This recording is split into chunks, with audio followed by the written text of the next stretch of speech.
हरे कृष्णा।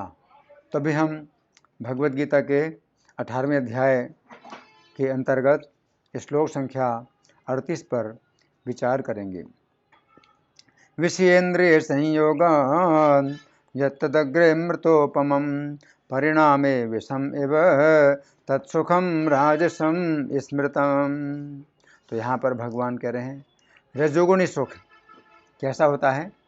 विषय इंद्रिय संयोगात, विषयों का इंद्रिय से जब संयोग होता है, यत्तत् अग्रे अमृतोपमम, जो प्रारंभ में अमृत के समान लगता है, परिणामे विषम एव, परिणाम में विष के समान होता है, तत्सुखम राजसम स्मृतम, वो सुख रजोगुणी होता है। अब हम सुनेंगे प्रभुपाद तात्पर्य में क्या लिखते हैं। श्रील प्रभुपाद की जय। जब कोई युवक किसी युवती से मिलता है तो इंद्रियां युवक को प्रेरित करती हैं कि वो उस युवती को देखे, उसका स्पर्श करे और उससे संभोग करे। प्रारंभ में इंद्रियों को यह अत्यंत सुखकर लग सकता है, लेकिन अंत में या कुछ समय बाद वही विष तुल्य बन जाता है। तब वे विलग हो जाते हैं या उनमें तलाक यानी विवाह विच्छेद हो जाता है। फिर शोक, विषाद इत्यादि उत्पन्न होता है। ऐसा सुख सदैव रजोगुणी होता है। जो सुख इंद्रियों और विषयों के संयोग से प्राप्त होता है वो सदैव दुख का कारण बनता है। अतः इससे सभी तरह से बचना चाहिए। तो यहाँ प्रभुपाद का तात्पर्य समाप्त हुआ। अब हम सुनेंगे श्री भगवान ने कहा में इसकी कैसी व्याख्या हुई है।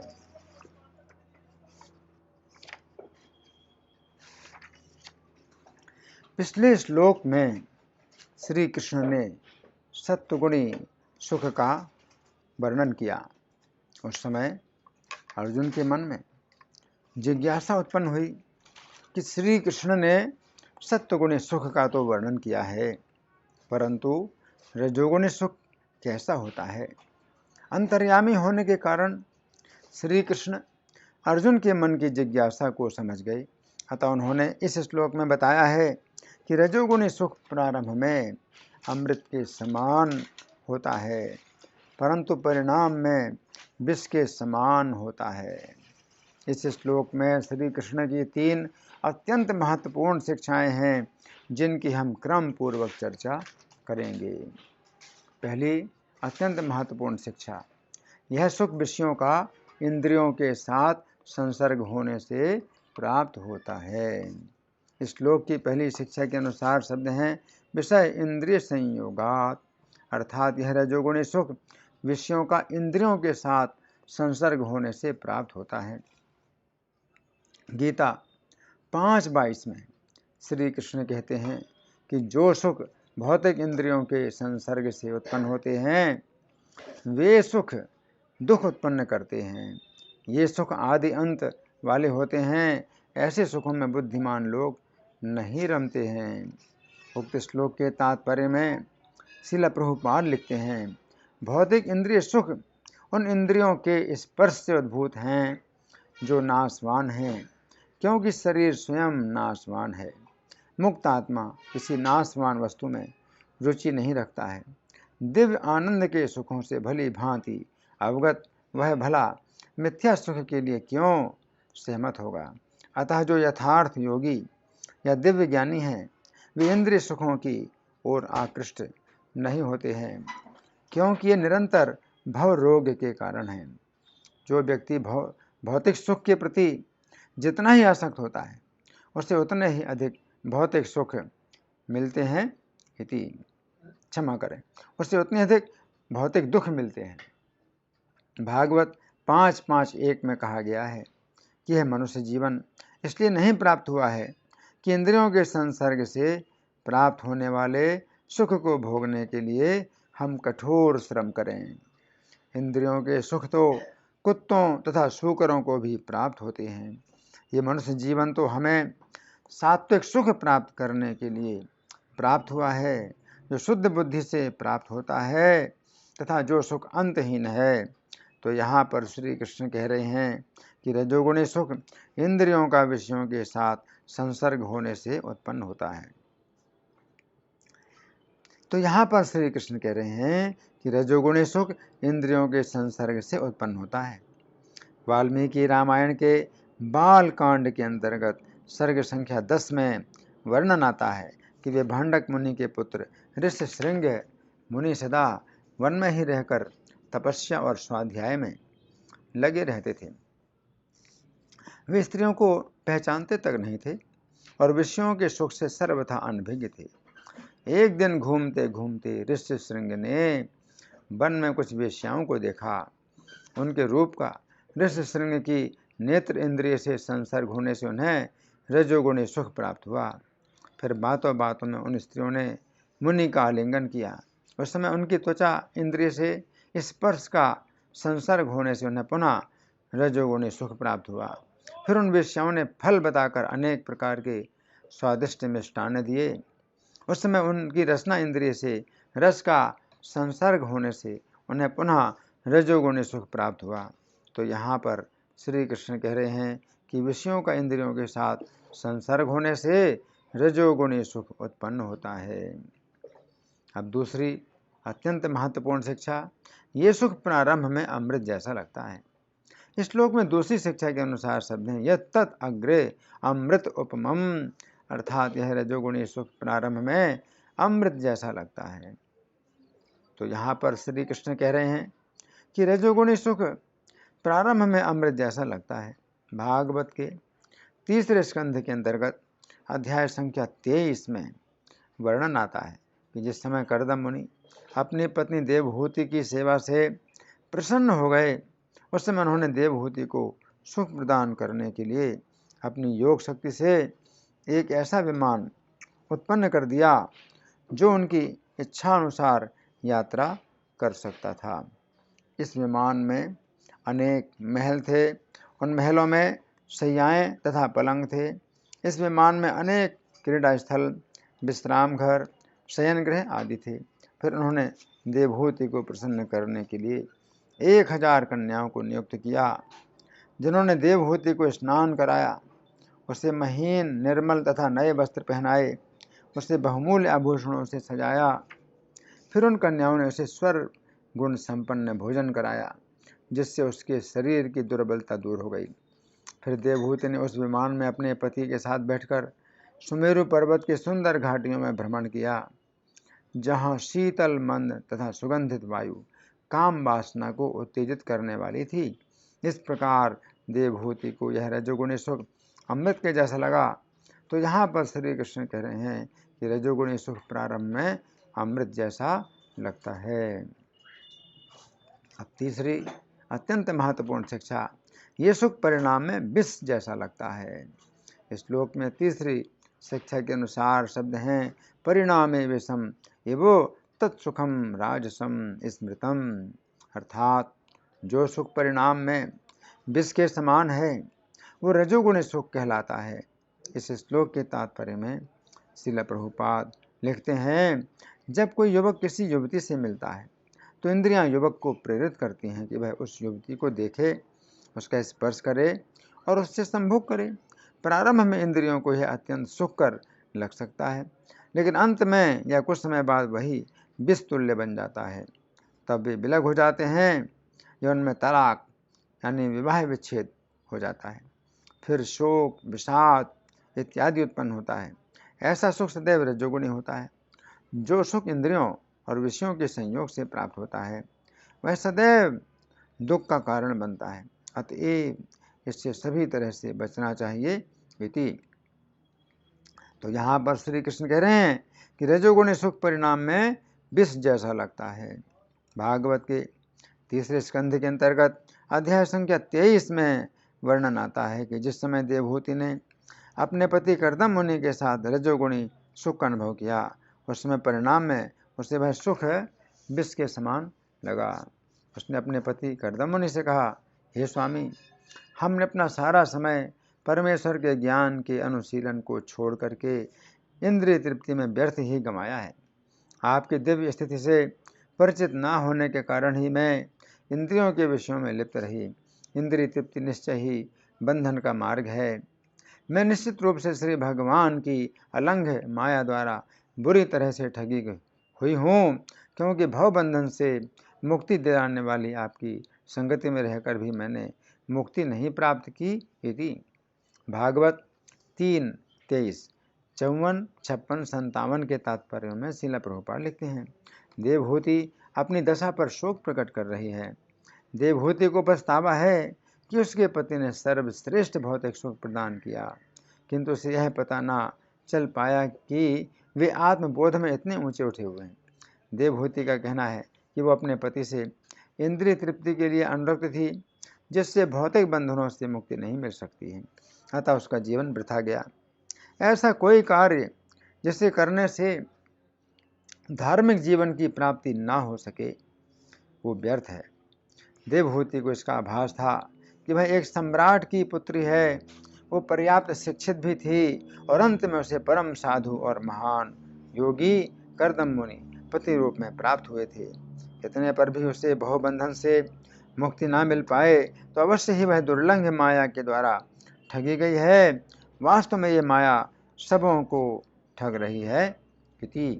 तो यहाँ पर श्री कृष्ण कह रहे हैं कि रजोगुणी सुख परिणाम में विष के समान लगता है। अब यहाँ पर श्री कृष्ण कह रहे हैं कि रजोगुणी सुख परिणाम में विष के जैसा लगता है। ये समझने की बात है कि रजोगुणी सुख 5 प्रकार का होता है।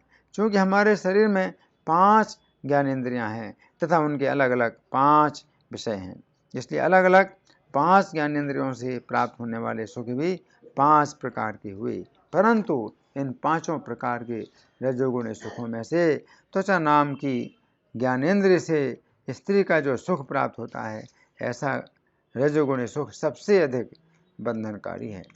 भागवत 3:31-35 में कहा गया है कि अन्य प्रकार की आसक्तियों से वैसा मोह तथा बंधन नहीं प्राप्त होता है जैसा मोह तथा बंधन स्त्री के प्रति आसक्ति से प्राप्त होता है।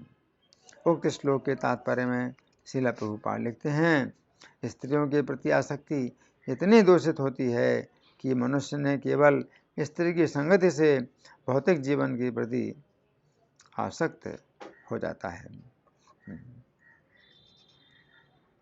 अपितु इन स्त्रियों के प्रति अत्यधिक आसक्त रहने वाले पुरुषों की संगति से भी हो जाता है। हमारे बद्ध जीवन के अनेक कारण हैं, किंतु उनमें सबसे बड़ा कारण है स्त्रियों की संगति। कलयुग में स्त्री संग अत्यंत प्रबल है। जीवन के पग पग पर स्त्रियों से पाला पड़ता है। यदि किसी को कुछ खरीदना है तो सारे विज्ञापन स्त्रियों के चित्रों से भरे रहते हैं। स्त्रियों के प्रति मनोवैज्ञानिक आकर्षण अत्यधिक होता है, अतः लोग आध्यात्मिक ज्ञान के प्रति अत्यंत लापरवाह हैं। चूँकि वैदिक सभ्यता आध्यात्मिक ज्ञान पर आधारित है, अतः स्त्रियों की संगति की व्यवस्था सतर्कता पूर्वक की गई है।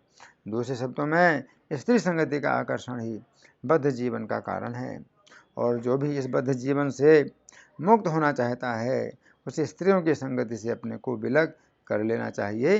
इति यहाँ पर श्री कृष्ण कह रहे हैं कि रजोगुणी सुख परिणाम में विष होता है। ये समझने की बात है कि सामान्य विष तो एक जन्म में मारता है, परंतु रजोगुणी सुख तो कई जन्मों तक मारता है। रजोगुणी सुख से ही काम शत्रु उत्पन्न होता है तथा ये काम शत्रु व्यक्ति से पाप कराता है। फिर पाप के कारण व्यक्ति को नरक की प्राप्ति होती है अथवा 84 लाख योनियों में भ्रमण करना पड़ता है। इस प्रकार रजोगुणी सुख एक ऐसा विष है जो कई जन्मों तक मारता है। इस श्लोक के बंगाली पद्यानुवाद में श्रील प्रभुपाद लिखते हैं, इंद्रियर संयोगेते विषयेर भोग अमृतेर मत अंते किंतु भवरोग परिणामे विषयेर विष है लाभ राजस्य किसे सुख है जीवेर स्वभाव।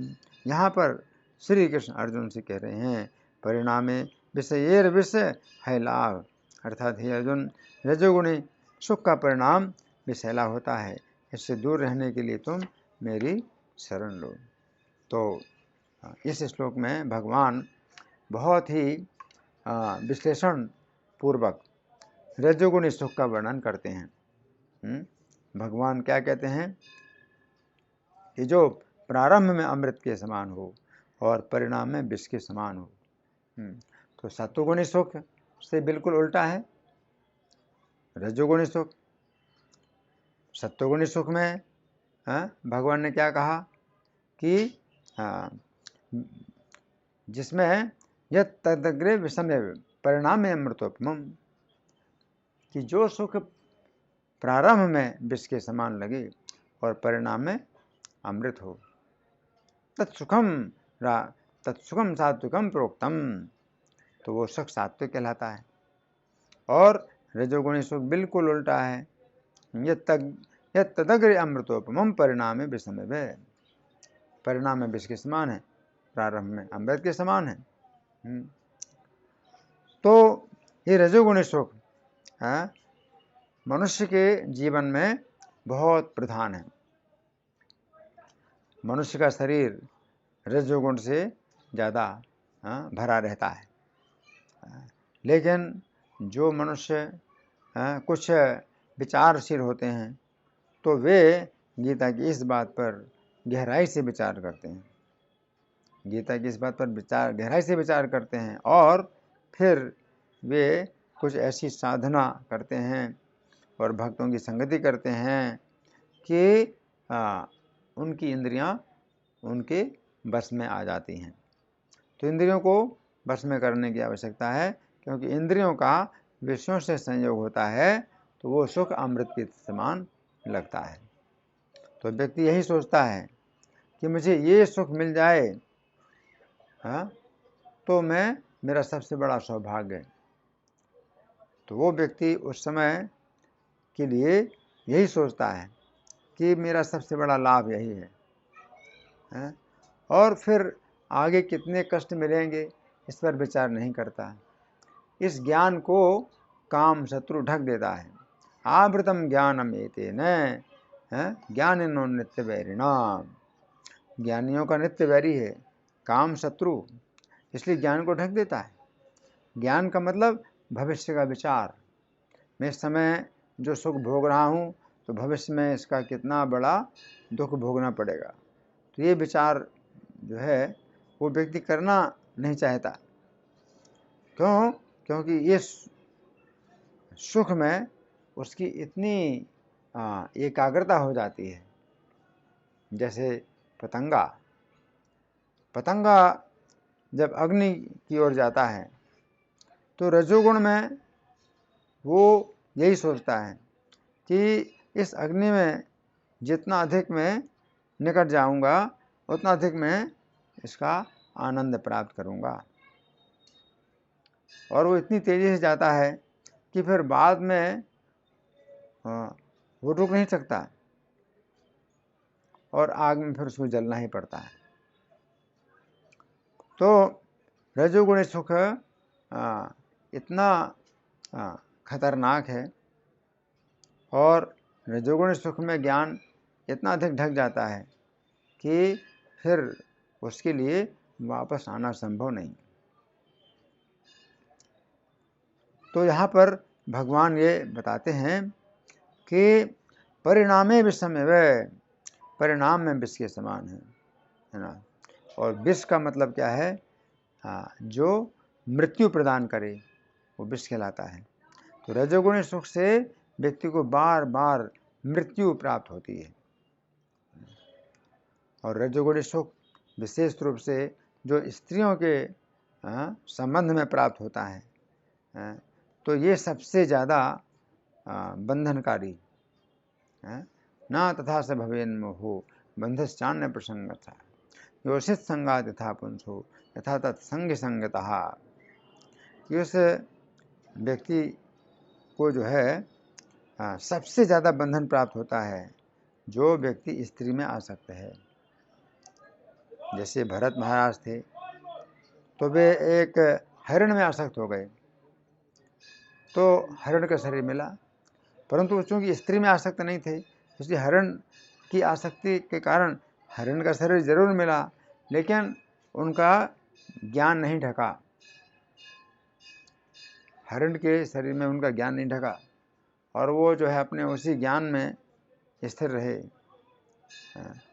तो ये विशेष जो है बात है कि कोई व्यक्ति दूसरे प्रकार की इंद्रियों से अगर सुख प्राप्त करता है तो यद्यपि रजोगुणी सुख है, लेकिन तो भी उसकी चेतना फिर भी कुछ बनी रहती है। परंतु जो स्त्री के संपर्क से जो सुख प्राप्त होता है उसमें उसकी चेतना ऐसी डूब जाती है कि वो फिर अपने को सुधार नहीं पाता है। तो रजोगुणी सुख का इस श्लोक में भगवान इस प्रकार वर्णन कर रहे हैं। धन्यवाद। हरे कृष्णा।